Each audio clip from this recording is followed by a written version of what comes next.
When Senator Marco Rubio attempted to spin the hearing into a political theater, what he didn't anticipate was that Congresswoman Jasmine Crockett would walk in with something far more powerful than rehearsed lines.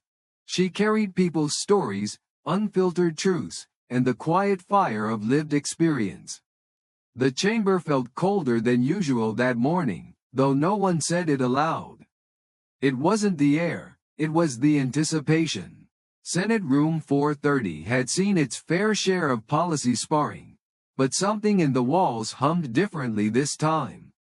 People weren't just watching, they were waiting. Marco Rubio leaned back in his leather chair, fingers tapping rhythmically on a folder marked, "Oversight Arguments, Priority." His team had spent hours prepping him. They reviewed clips of Jasmine's fiery appearances on national news. They dissected her committee exchanges, analyzed every courtroom brief she'd filed in Texas. He wasn't improvising today, he was performing. Crockett sat 2 seats away, composed, her gaze fixed on the printed version of the bill. She hadn't acknowledged him once since the gavel dropped, and she didn't need to. When the chairman called her to respond to the clause about federal involvement in state-managed elections, she adjusted the microphone with the kind of calm that didn't need to shout to be heard.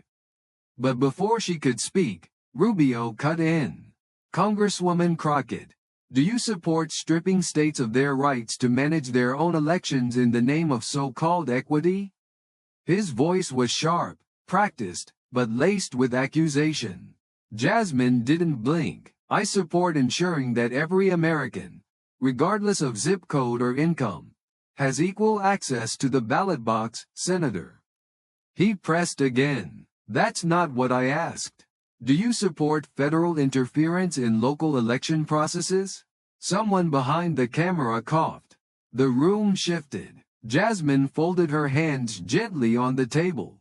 "Senator," she said, slowly, "I support stopping manipulated local processes that push the elderly, the working poor, and my community to the sidelines every election cycle." Rubio gave a quick, practiced smirk. "So, a partisan narrative." That's when she leaned back slightly and said, in a voice barely loud enough for the mic to catch, "No. A human one." Silence bloomed like a wave. Rubio, sensing a crack, leaned forward. "Let's be honest. The only thing this bill does is shift control to Washington. It's a power grab." Jasmine finally looked up. "Tell that to Clara." Rubio tilted his head. "Clara? Clara Williams," she said.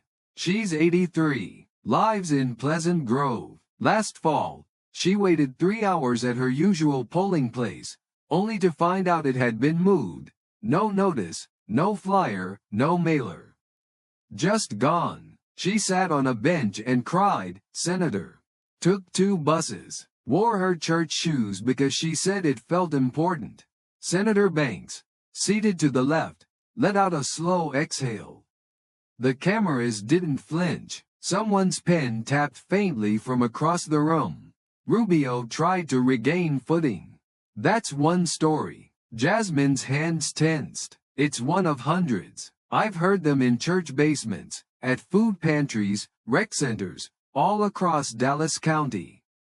Rubio opened his folder, flipping a page like he was trying to flip the narrative. "You're a lawyer, Congresswoman. You know that voter integrity matters." "Yes, I do," she replied without hesitation. "Which is why I want systems that people can actually access. Integrity means nothing if only the privileged can participate. It should belong to those who drive buses too, not just the ones who drive Lexus SUVs with 4 ids in their wallet." That line didn't just land, it shifted the whole room. Rubio tugged at his tie. "Let's not get emotional." Jasmine blinked once. "I'm not emotional, Senator. I'm informed." The silence that followed wasn't the kind you fill with rebuttals. It was the kind that settles in when something true has just been said and everyone knows it. One of the younger aides lowered her phone slowly. She hadn't meant to record, but her hand had moved without permission. Jasmine's voice dropped. Protecting the vote isn't about red or blue. It's about right and wrong. And for the first time, Rubio didn't have a comeback. But the moment wasn't over. It was only just beginning. Across town, in a warm but aging recreation center in South Dallas, Clara Williams adjusted the hem of her pale blue skirt. The same one she wore to church. She called it her public meeting outfit. Around her, 30 or so folding chairs formed imperfect rows. No podium, no reporters. Just people. And Jasmine Crockett, not in TV-ready attire, but in a soft cardigan, curls pinned back, listening. Really listening. Tell me again, Miss Clara, Jasmine said, pen poised over a yellow legal pad. Clara spoke gently. They moved the polling place, baby. I always voted at the fire station on Dixon. This time it was some school. Half a mile further. I didn't know. Waited in line for hours before someone told me I was at the wrong place. I cried. Sat on the curb in my Sunday shoes until the bus came. Jasmine didn't interrupt. She didn't ask leading questions. She just let it unfold. A retired cafeteria worker named Bernice spoke next. They cut the voting hours. I got off work at 5. Got there and the place was already closing. Then a man in an arm sling raised his hand. They said my ID didn't match the database. I've been voting since Reagan. Now suddenly my license don't count. No one shouted. No one played victim. They just shared. And somehow, that made it heavier. One man broke down crying while talking about his mother, who passed away before she could vote in her final election. Jasmine walked over, put a hand on his shoulder. No speeches, just presence. After 2 hours, Jasmine stood at the front. I won't lie to y'all, she said. This isn't just bad policy. It's coordinated. It's not clumsy. It's calculated. People nodded. Some clapped, gently. Clara raised her hand again. So what you gonna do? Jasmine smiled, softly. I'm gonna carry your stories. Say your names. And when they try to twist this into politics, I'll remind them, it's theft. Of time, of dignity, of voice. As the sun set over the parking lot, Jasmine sat on the hood of her rental car, reviewing notes. Her aide Margot approached. You okay? Jasmine nodded. They all assumed I already knew. And I did. But hearing it like that, face to face, it hits different. Later that night, back in her townhouse in Arlington, Jasmine powered up her laptop. The soft glow of the desk lamp illuminated piles of folders labeled polling access maps, disenfranchisement trends, litigation outcomes. It wasn't that she didn't know the data, but Marco Rubio would come armed with numbers. She needed names. She opened a file. Denton County. Voter access reduced. Appeals denied. She highlighted a line. A quiet knock came. Margot stepped in, still in sweats. You're still working? Jasmine nodded. Rubio's going to throw statistics. I need people. Margot handed her a flash drive. Brennan Center updates. Voter purge rates up 40% in black majority precincts since 2021.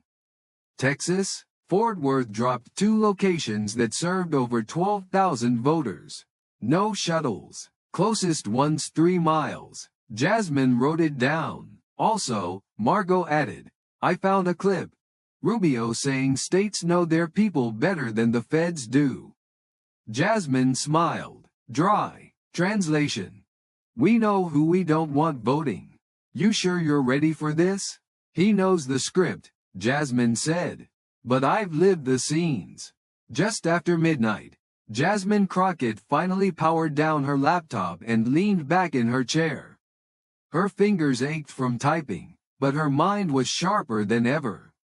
She looked at the photo frame beside her.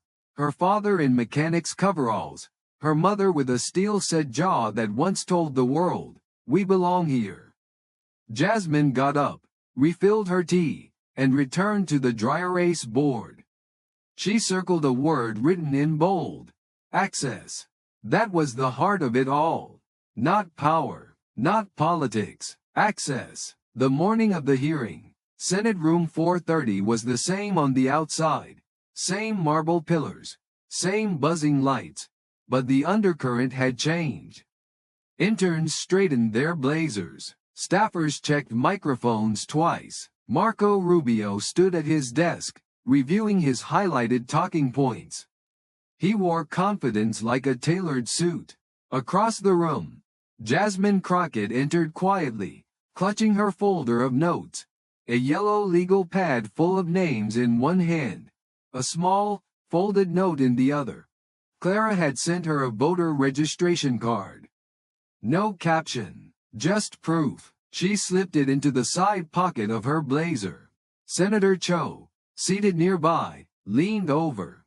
Heard about Clara's message. Staff's been talking about it all week. Jasmine gave a small nod. She said everything better than I ever could. The gavel dropped. The chairman's voice echoed. This hearing will come to order. One by one, senators took their turns. Then came Jasmine's. She didn't raise her voice. She didn't perform. She spoke the way someone speaks when they've seen things that still sit heavy in their chest. There's a man named Vernon Price, she began. Retired truck driver from Duncanville. Last year, he brought his granddaughter to vote. Same precinct he's voted in for 30 years. But they told him his name wasn't on the rolls. A typo. One letter added to his middle name. One letter cost that man his vote. A few heads turned. Rubio shifted in his chair. So when I hear phrases like local control and state rights, I think of Vernon.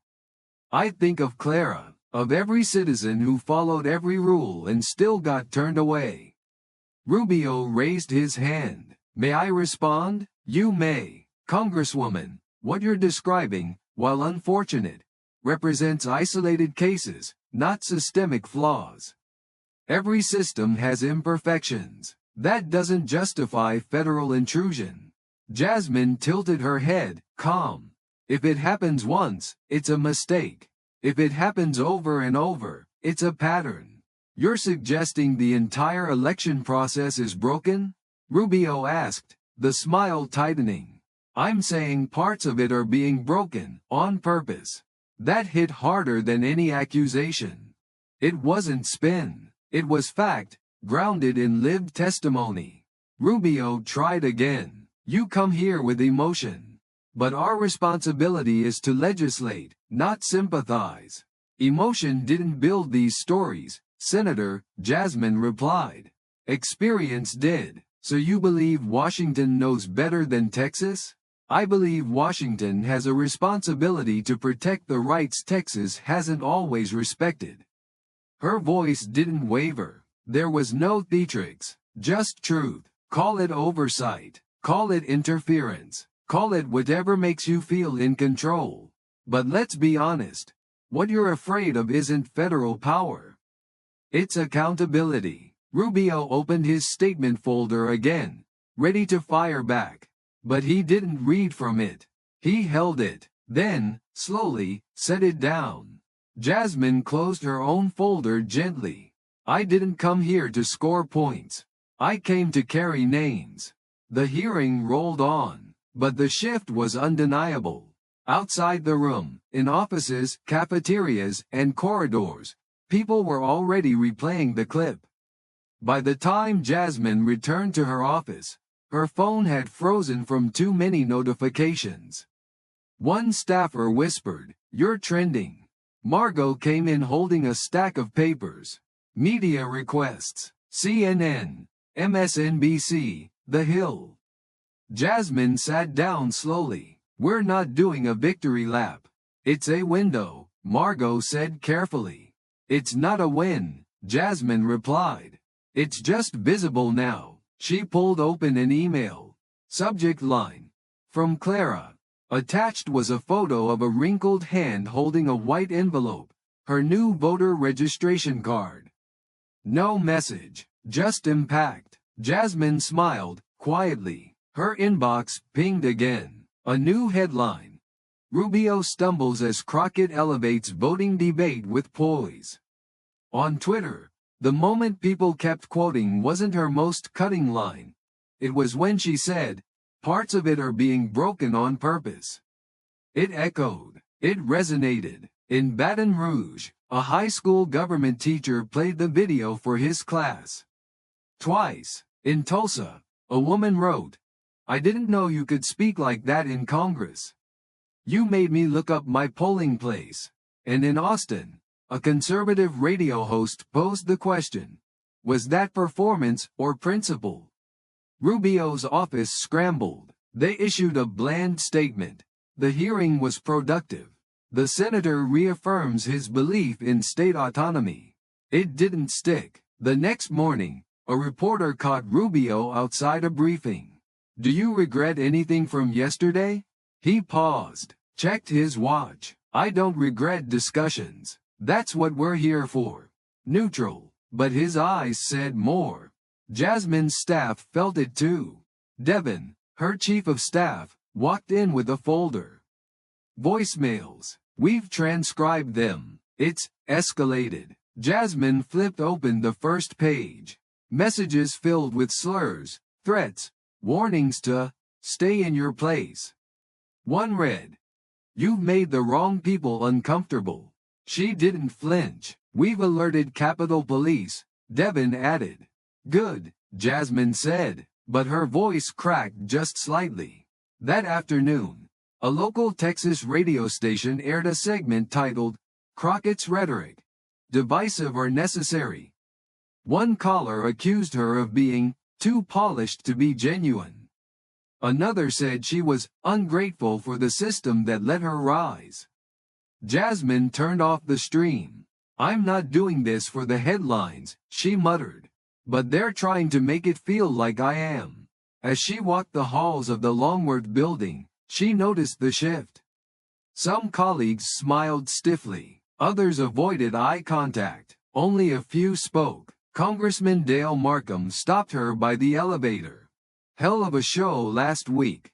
Jasmine looked at him. "It wasn't a show. Everything's a show in this town." Markham shrugged. "Might as well own it." The elevator opened. She stepped in alone. Back in her office, Margot handed her the updated media schedule. 3 interview requests this week. Diaz, Trevor Mason, Capitol Press Hour. Jasmine shook her head. "Cancel the first 2. You sure? They're friendlies." "That's the problem," Jasmine said.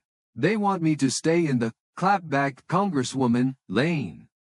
I'm not living there." Margot paused. "But people listen when you speak from there." Jasmine looked up. "That's the trap." The next morning, an email arrived. An invitation to speak at a national voting rights summit in St. Louis. She left it unread. That night, she walked alone. No phone, no agenda, just her and the quiet hum of Capitol Hill. A man walking his dog nodded.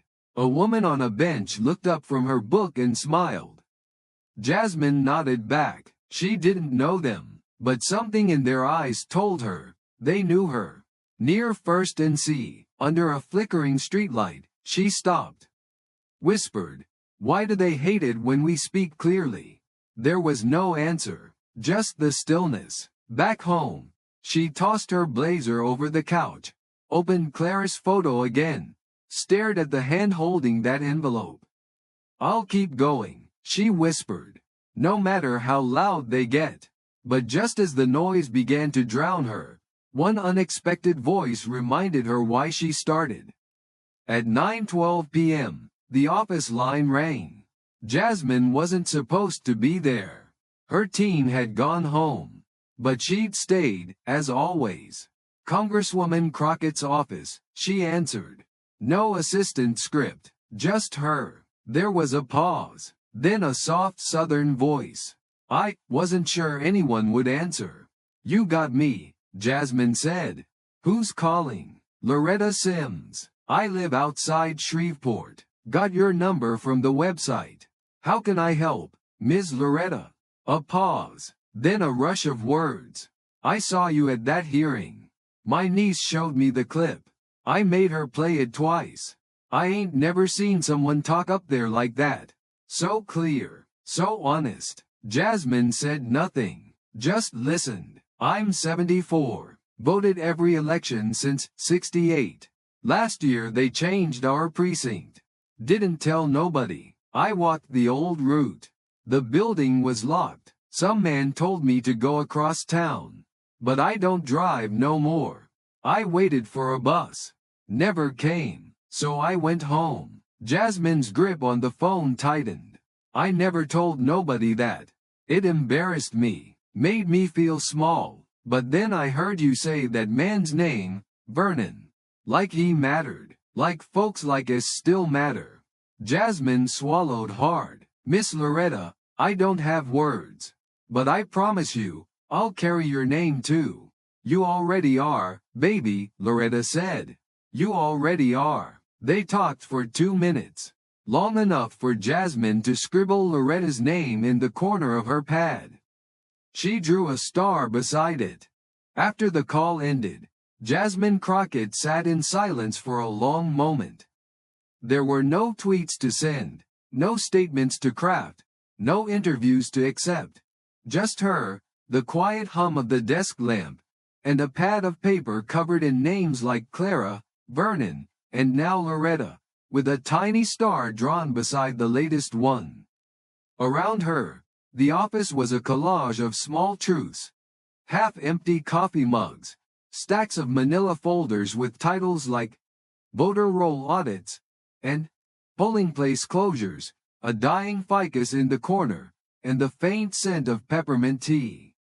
She looked around the room and, for the first time in days, it didn't feel heavy. It felt necessary. She stood and crossed the room to the dry erase board where her staff had scribbled upcoming hearing dates. In the margin, someone had drawn a small red heart. Jasmine smiled, picked up a marker, and wrote one word in all caps: vote. The next morning, Senate Room 430 looked nearly identical to how it had looked before. Same sterile lights, same polished wood, but the atmosphere had shifted. This time, Jasmine arrived early. She took her seat quietly, opened her folder, and glanced briefly across the room as Marco Rubio entered flanked by aides. He didn't look at her. Not directly. His notes were thicker this time, more heavily marked, more defensive. Senator Cho leaned toward her. Heard Loretta's message made the rounds. Staffers have been whispering about it all week. Jasmine gave a small nod. She said everything better than I ever could. The gavel fell. This hearing will now resume discussion on the proposed revisions to the Voting Oversight Amendment. The air was still. The tone was cautious. No one rushed to provoke. Everyone knew what had happened last time. Jasmine sat patiently, hands folded, scribbling in the margins of her notebook. When her turn came, she didn't launch into performance. She simply leaned into the mic. I want to thank this committee for making space for uncomfortable facts. That's the hard part, but it's also the work. She paused, then continued. There's a woman named Loretta Sims. She's been voting since 1968. Last year, her polling location was changed. No notice, no phone call. She waited for a bus that never came and went home without casting her ballot. For the first time in over 50 years. The room went still. I'm not here to call states broken. I'm not here to accuse anyone of intent. I'm simply here to ask, if we know harm is happening, why wouldn't we fix it? She let the question hang. Rubio flipped a page in his binder but didn't speak. We must think beyond party. Beyond power. We must think about Clara, Vernon, Loretta, people who did everything right and were told, quietly, invisibly, that their voices didn't matter. Jasmine set down her notes. Let's make sure the next Loretta doesn't have to call anyone. Across the room, Senator Markham tapped his pen once against the desk and muttered, just loud enough to be caught on mic, she's not here to win. She's here to change the room. After the hearing adjourned, Crockett gathered her papers and stood to leave. Several junior aides approached her in the hallway. Some shook her hand, others just offered quiet nods. But it was Senator Cho who surprised her. She caught up just outside the chamber. I don't usually do this, Cho said, but thank you for making the conversation bigger. Jasmine raised an eyebrow. Cho added, my father couldn't vote until he was 50. Born in Korea, came here in '76. Never learned much English. He used to just stare at the ballots, afraid to mess it up. Jasmine nodded. We don't forget stories like that. No, Cho said, and we shouldn't stop telling them. They parted ways without cameras, without quotes. Just understanding. Outside, the spring air was warm. Jasmine crossed the Capitol lawn as a group of schoolchildren gathered with their teacher. He pointed to the dome like it was a castle. One girl, maybe 10 or 11, turned and looked directly at Jasmine. Their eyes locked for a second. The girl's expression didn't waver. Jasmine couldn't place why it felt familiar, only that something in the child's eyes said, I heard you. Jasmine smiled and kept walking. But the story wasn't over. Not even close. That weekend, in Oak Cliff, she stood behind a folding table at a local community center. No press, no microphones. Just neighbors passing out bottled water, filling out registration forms, eating barbecue, and trading concerns. Jasmine moved quietly through the crowd, shaking hands, listening. A cousin who didn't trust the system. A teenager asking how early he could pre-register. A grandmother who remembered poll taxes and guards outside the voting station in the '60s. Every few minutes, someone leaned in and whispered, I saw what you did up there. Jasmine never replied with more than a nod. She didn't need to. At one point, an elderly man in a faded veteran's cap stopped her. He didn't give his name. Just said, they didn't expect someone like you to answer with grace. They thought you'd bark, but you didn't. You taught. Jasmine smiled. I've had good teachers. Later that night in her hotel room, she opened her laptop but left it untouched. She couldn't stop thinking about the girl near the Capitol lawn. Something about her gaze stayed with Jasmine. Earlier that day, Margot had told her Loretta's voicemail had sparked a chain reaction. 4 counties were organizing volunteer carpools for the next election. No funding, no formal campaign, just people moved by what they'd heard. Jasmine hadn't come to Congress to go viral. She hadn't come to become a meme. She came because too many people still couldn't make it from their doorstep to the ballot box. Not because they didn't care, but because someone had made the journey just hard enough to break their will. She leaned back in her chair and whispered to herself, one room at a time. People often assumed power lived in volume. That whoever shouted the loudest, or tweeted the sharpest, owned the moment. But Jasmine had learned that power often lived in something else. Clarity. Saying something plain, saying something true, and letting it stand. She didn't need to be loud. She just needed to be real. When she spoke of Vernon, Clara, Loretta, those weren't sound bites. They were bridges between the people who walked marble hallways and the ones who walked gravel to catch a bus that might not come. The work wasn't done, not even close. There would be more hearings, more backlash, more stiff smiles and loaded questions in rooms that confused empathy with weakness. But now Jasmine had something Rubio never counted on.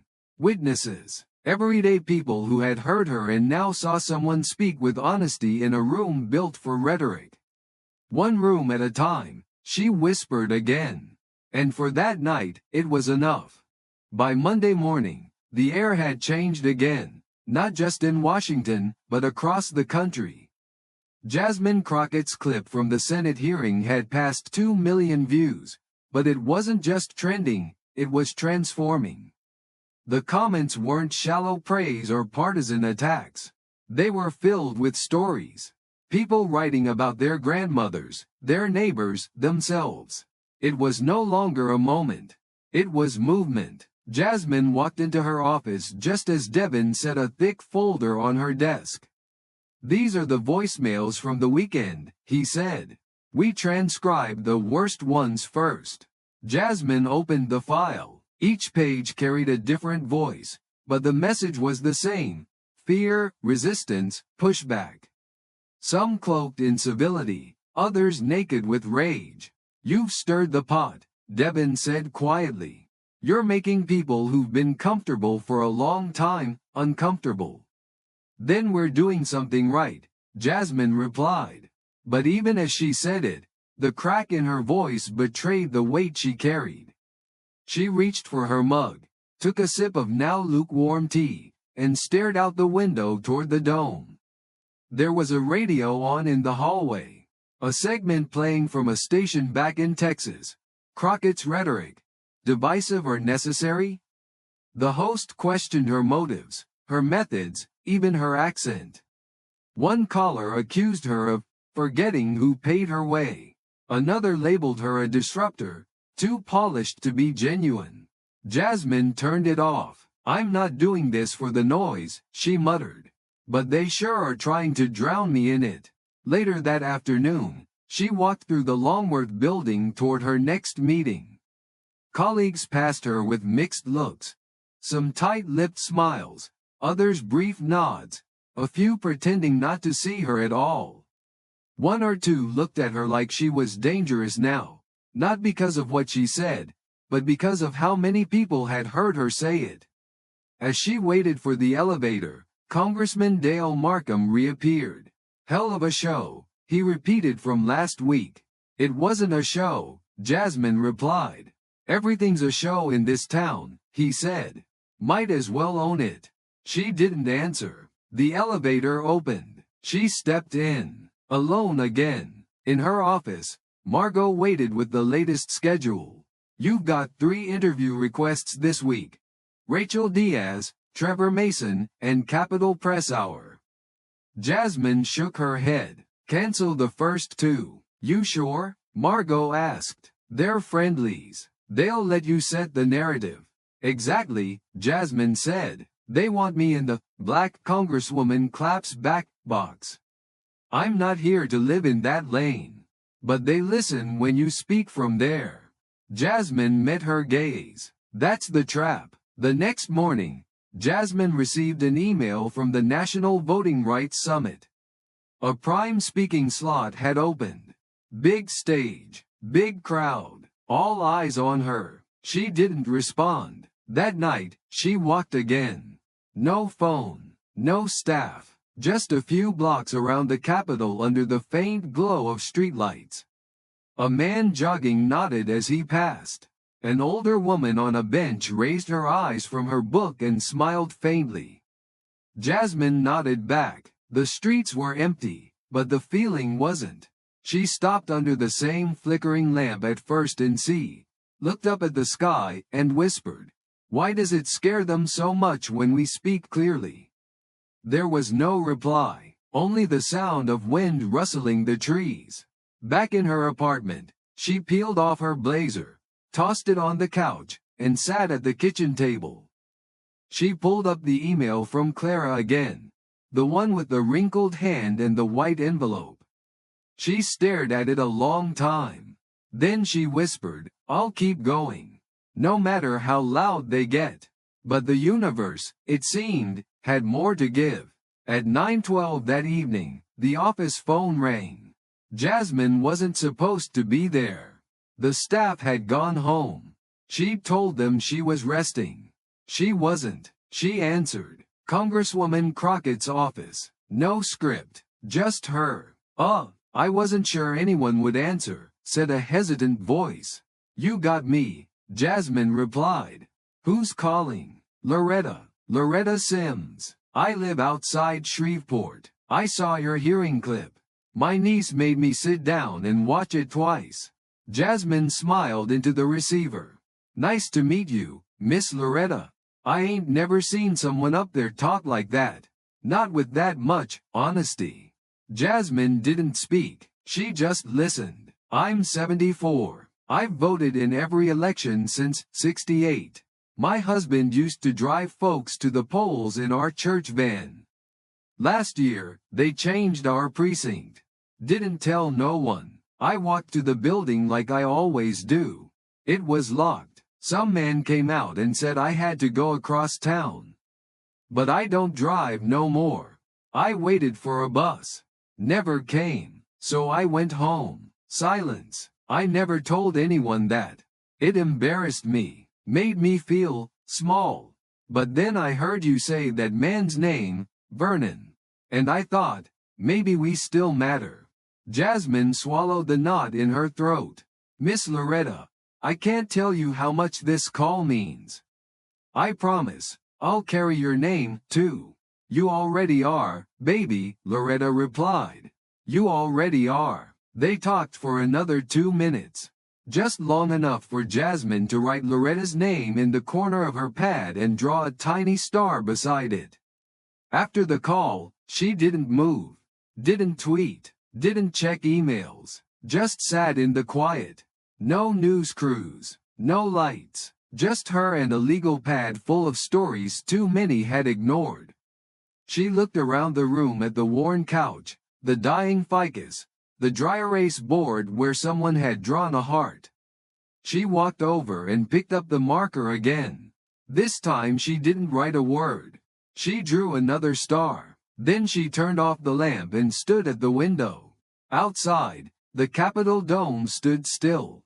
But beneath that stillness, the current had shifted. And Jasmine wasn't the only one who felt it. A week later, Senate Room 430 looked exactly the same. But it wasn't, not in the ways that mattered. The walls hadn't changed, nor had the wooden paneling or the strategic seating. The microphones were still cold and clipped, the nameplates still gleaming beneath fluorescent lights. But something invisible had shifted. The air was slower, watchful. The aides were quieter, more careful with their glances. Congresswoman Jasmine Crockett entered early, alone, as usual. No cameras flanked her steps this time. No reporters huddled at the door. She walked like someone who knew exactly why she was there. She took her seat and opened her folder with the steady confidence of someone whose hands were full. Not with talking points, but with truth. Across the room, Marco Rubio arrived with his aides, looking focused but heavier. He scanned the chamber once, eyes briefly touching Jasmine's seat, then looked away without a word. His notes were thicker than ever. More tabs, more color-coded highlights, more underlined sections, but less certainty. Senator Cho leaned toward Jasmine from 2 seats down. Staffers say that voicemail from Loretta's making the rounds. Jasmine nodded. She said everything better than I ever could. The gavel fell. The hearing began. This time, there were no opening barbs, no ambushes dressed as questions. The discussion moved slowly, deliberately, centered around revisions to the Oversight Amendment. Jasmine waited, scribbled, watched. When her turn came, she didn't grandstand. She didn't echo viral lines. She simply leaned in and began with the voice of someone who had stopped asking for permission to be real. I want to thank this committee for continuing this conversation. Sitting with uncomfortable facts. That's not easy. But it's the only way forward. She looked at no one in particular, but her words landed everywhere. There's a woman named Loretta Sims. She's been voting since 1968. Last year, her polling location was changed. No call, no email, no flyer. She waited for a bus that never came. And for the first time in over 50 years, She went home without casting her vote. She paused. That's not just a glitch in the system. That's a fracture in trust. The room stayed still, not tense, just listening. I'm not here to accuse states of malice. I'm here to say, if we know there's harm, why wouldn't we fix it? Her voice didn't rise. It didn't need to. It carried. This isn't about red or blue. This is about people like Clara, Vernon, Loretta, people who followed every rule, showed up, and still got told, sometimes quietly, sometimes loudly, that they didn't matter.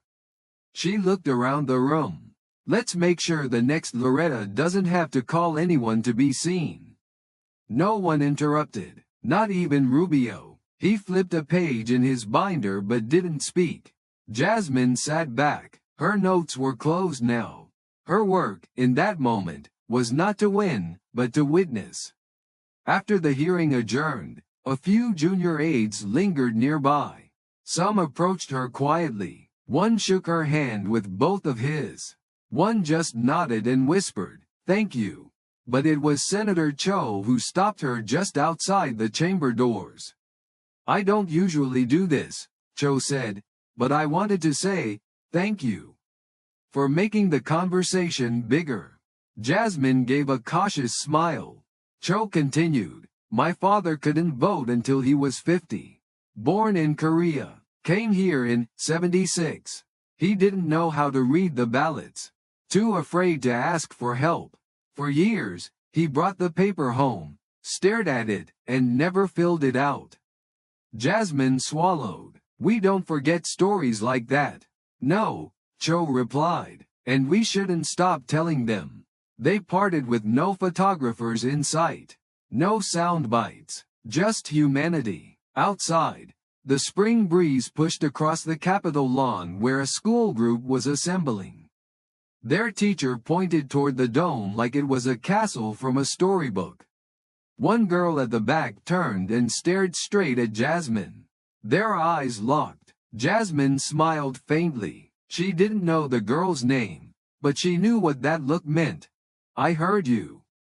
That night, Jasmine stood in a community center back in Oak Cliff. No stage, no media, just folding chairs, sandwich platters, voter registration forms, and stories. A boy asked how early he could register. A woman remembered the poll taxes of her youth.